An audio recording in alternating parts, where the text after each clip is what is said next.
el día sábado, por Así ejemplo. fue. Ellos los viernes en la noche se armaban de pañales, pero también de su pack de cervezas. Claro. Nadie está diciendo que sea buena idea cuidar bebés tomando cerveza, pero eso fue lo que pasó. Pero es algo que tiene mucho que ver con la costumbre norteamericana de que el marido el fin de semana, sobre todo los sábados, ve televisión para dedicarse a sus partidos de fútbol, o de béisbol, o de básquetbol, en fin, para el deporte. Correcto. Y una costumbre norteamericana es la cerveza mientras están viendo el partido. Correcto. Entonces, se las exhibieron juntos y eso jalonó las ventas de cerveza. Claro, claro. Y ejemplos como esos podríamos colocar muchísimos, muchísimos. Las personas que llegan, compran por primera vez un televisor, pantalla plana de más de 30 pulgadas, por decir algo. Después de un tiempo, no más de un mes, muchos de ellos, un determinado porcentaje, van a comprar un teatro en casa. La persona está contenta con su televisor de buen tamaño y ya quiere mejorar todo su ambiente, entonces va por un teatro en casa. Ese caso es un poco más difícil porque esa compra ya no se hizo simultánea, se hizo en diferentes momentos de tiempo. Una compra del televisor y un mes después la compra del teatro en casa. Pero es posible con todas estas técnicas descubrir eso, y cuando usted ya sabe que un determinado porcentaje de los clientes suele hacer esas compras, entonces ya se prepara y tiene suficientes teatros en casa para poder atender esas necesidades. Y hay un caso también que yo pongo, a mí la verdad es que me impacta mucho y me mueve mucho a actuar porque yo compro muchos libros, no solamente de mercadeo, sino que tengo temas que me encanta leer y yo los compro por internet. Correcto. Y cada semana me llega un mensaje, vea, usted que ha comprado estos temas, le recomendamos estos libros que tratan estos temas. Esa es exactamente la técnica de asociación. Y no me conocen personalmente, todo ha sido por internet y ya creo que la gente se imagina de qué estamos hablando. Correcto. Porque la verdad es que trabajan muy eficientemente de eso. Esa que usted tiene en mente Sí, han sido los claro, pioneros de ese claro. tipo. Entonces uno va a comprar el libro y le dicen, otras personas han comprado esto. Claro. Entonces le arman el combo, el 2 por 1. Le exactamente. reducen el precio un poco y entonces así lo forzan, entre comillas, a que usted en lugar de comprar un libro compre dos. Le armaron el combo. Pero Iván, la semana pasada te hice una pregunta, porque en algún curso de comunicaciones de mercadeo que gracias a Dios pude hacer, nos decían que si a las personas de las organizaciones se les educaba en cómo preguntar, que es algo que tú mencionabas la semana pasada, y se involucra en este proceso, y a un mensajero, que fue la pregunta específica que te hice, se le forma en cómo preguntarle a la secretaria de una organización donde va. Hablamos de mensajeros en nuestro medio porque en Estados Unidos pues la verdad no existen. Se le dice y se le da una capacitación para que sepa preguntar sobre determinados aspectos a una secretaria, a alguien a quien le lleva las cosas. Eso se va a la minería de datos, porque el mensajero, si se capacita en eso, sabe preguntar, sabe qué información recolecta y cómo la puede suministrar a la persona que va a digitar o que va a manejar ese o que va a organizar el CRM en la organización. ¿Eso es correcto?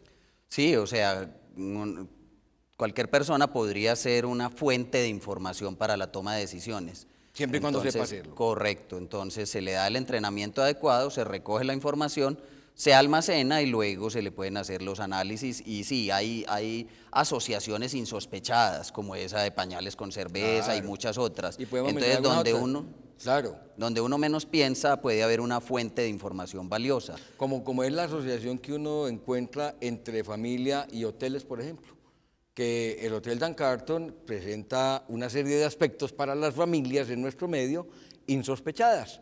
Y eso es lo que le estamos diciendo a la gente. Miren, el 444-5151 en el Hotel Dan Carton les suministran toda esa información para esa minería de datos de uno también, que uno la tiene que tener para poder comprar sus cosas. Ya regresamos.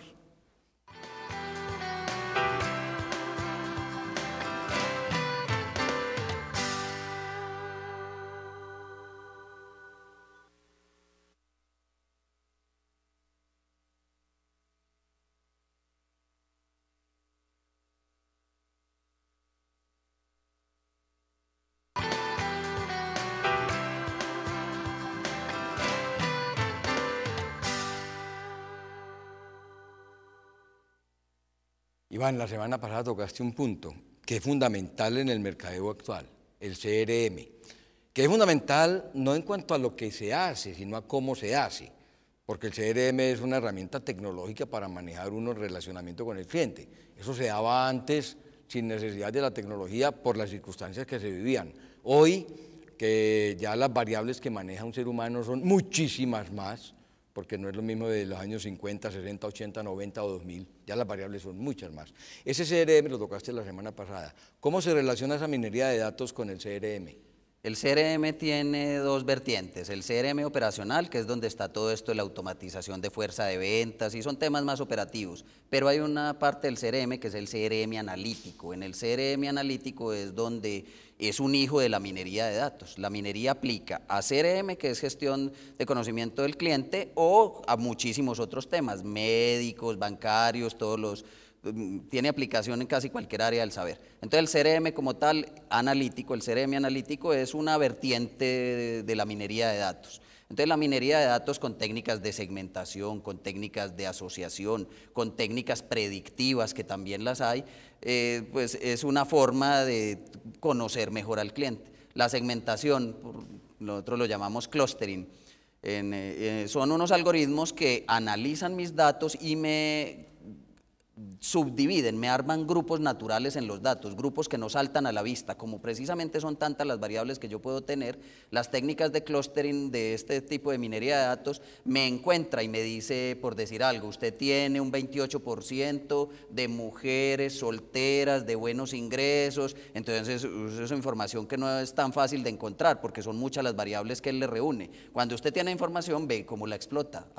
Podemos ofrecerles tales tipos de productos a estas personas. Entonces, segmentación, asociaciones, técnicas predictivas, son muchas de las técnicas de minería de datos que nos ayudan a mejorar el conocimiento del cliente. En muchas ocasiones nos han preguntado en el mercadeo cuántas variables debe manejar una minería de datos. Pues la verdad es que decir si son 100, 1000 o 500 es imposible. Pero para una buena minería de datos, ¿qué crees tú que se debe tener como datos almacenados? No, pues las herramientas son capaces de trabajar desde 2 hasta 1000, pues, o No, decenas yo o conozco una base de centenas. datos que puede cruzar 5000 variables. Correcto. Pero pues ¿cuándo va a cruzar unos 5000 variables? Exacto, es que ya son las limitaciones del ser humano las que no permiten que se analicen tantas variables simultáneamente. Sí, Uno podrá con 5, 8 variables, diría yo. De hecho, en simultáneamente. la neurociencia se está diciendo que uno considera básicamente hasta 4 variables, pero tiene almacenadas N, nadie sabe cuántas, es decir, se calcula que uno puede tener 3000 variables almacenadas en el cerebro, pero que para la toma de decisiones no toma en consideración no toma sino sino unas 4, pocas. porque las otras son ya variables que da por hechas, que da por sentadas. Entonces, a esa pregunta dice uno, bueno, ¿qué le respondo yo? ¿Cuántas variables debe tener? O va a ser una cosa que se va a ir incrementando por lo que decíamos la semana pasada. Los gustos van cambiando, las necesidades van cambiando, las cosas se van modificando. Hoy aparece una tecnología en un teléfono celular, mañana cambia, después en otra en un computador, etcétera, etcétera. Y eso hace que se vayan modificando muchos comportamientos. Pero precisamente podemos aprovechar el poder de la minería de datos para que si yo tengo muchas variables almacenadas, él trate de encontrar esas asociaciones o esas relaciones que no son tan evidentes y de pronto encuentra uno cosas que aparentemente no tienen ninguna relación, pero por estar almacenadas y haber permitido que se hiciera el análisis sobre todas esas variables, entonces puede encontrar una asociación dificilísima de creer, pero que realmente existe. Entonces, no es malo tener mucha información de buena calidad y permitirle al algoritmo, a estos algoritmos de minería de datos, al software de minería, que haga el análisis y encuentre esas posibles relaciones ocultas entre esas variables aparentemente tan distantes. ¿Quién debe manejar eso? ¿Psicología o antropología? ¿Quién debe manejar ese análisis? ¿Quién lo debe orientar? Porque la verdad es que todas las profesiones y todas las estructuras académicas de las personas pues no van a llegar a una conclusión adecuada. Pues hombre, sin hecho o sin ir a polemizar, todo el mundo no está capacitado para eso. ¿Quiénes son los que más deben intervenir en esos análisis? Pues yo diría que es un equipo interdisciplinario. Se necesita gente de tecnología que conozca estos temas, de minería, herramientas de minería de datos, que sepan analizar los datos que luego entreguen estos sistemas. Pero indispensablemente se necesita conocimiento del negocio. El negocio realmente lo conoce no la gente tanto el departamento de sistemas de tecnología, sino los usuarios de negocios. Ellos son los que saben qué variables son importantes para hacer el trabajo de minería, cuándo un dato es erróneo o no, porque muchas veces pues, se necesita conocimiento del negocio. Si yo tengo un dato registrado que es el nivel de azúcar en la sangre, pues entonces el que entiende el negocio es el que sabe que debe estar entre tal valor y que un valor de 1500, por decir algo, ya no es un valor ilógico. No, pero entonces, si tengo un azúcar de 1500 ya me morí. correcto. Entonces, pero es la gente del negocio la que conoce los datos, la que dice, no, eso es un dato inválido, la que tiene la intuición de qué variables son importantes para tomar una decisión. Entonces, pues, por ejemplo, queremos estudiar el fenómeno de la deserción estudiantil a nivel universitario, que todos sabemos que es muy alta. Entonces, los conocedores del negocio le pueden decir, vea, los resultados de las pruebas del ICFES, pues que llamamos, eso puede ser una variable importante, el estrato socioeconómico. Entonces, son variables que ya el conocimiento del negocio da para indicar que es un punto importante a tener en cuenta y que ojalá, pues si uno lo tiene dentro de la base de datos, lo considere para el análisis. Entonces ya se le permite al software que haga las búsquedas para encontrar las posibles relaciones, las asociaciones y de información o conocimiento oculto que antes no teníamos. Entonces no podemos decir que sea ni el psicólogo, ni el antropólogo, ni el psiquiatra, ni el mercadólogo, ni el comunicador, ni ninguno en específico el que más debe analizar. Yo diría que es un equipo interdisciplinario. Interdisciplinario, y dependiendo del tema que se esté manejando, pues este tendrá más participación o aquel Correcto, en ello, ¿cierto? claro. Entonces, Claro, es algo que, como todo en los últimos tiempos, ha ido generando la necesidad de que en las organizaciones, y bajo esa inteligencia de negocios de que hablábamos la semana pasada, pues hombre, exista cada vez más interdisciplinaridad. Ya no es una sola persona quien va a tomar la decisión, sino que tiene que ser un equipo conformado de acuerdo con lo que se está estudiando.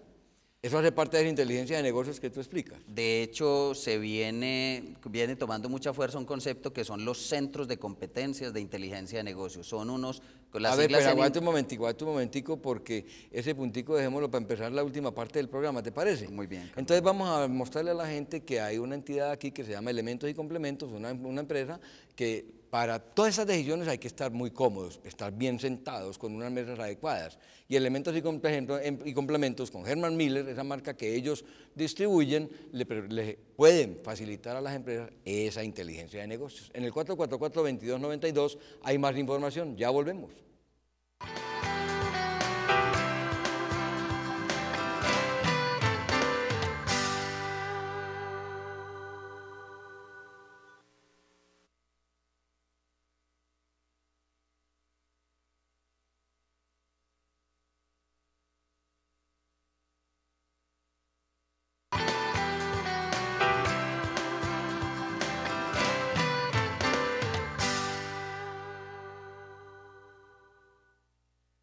A ver, pues Iván, eso último que dijiste, ¿qué fue?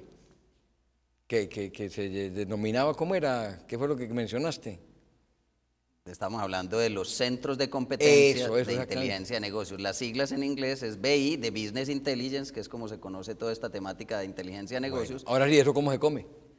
Pues en realidad es que en las empresas se arma un centro en el cual hay un equipo interdisciplinario que atiende todo el tema de inteligencia de negocios en la organización. Cuando una empresa aprende a vivir con inteligencia de negocios, ya no es capaz de sobrevivir sin ella. Entonces se forma un centro multidisciplinario donde hay gente técnica y gente del negocio que atienden todos los temas, desde capacitaciones, desde promover la inteligencia de negocios dentro de la organización, desde atender los detalles técnicos, porque esto sí tiene pues un elemento informático importante que da apoyo a toda la organización.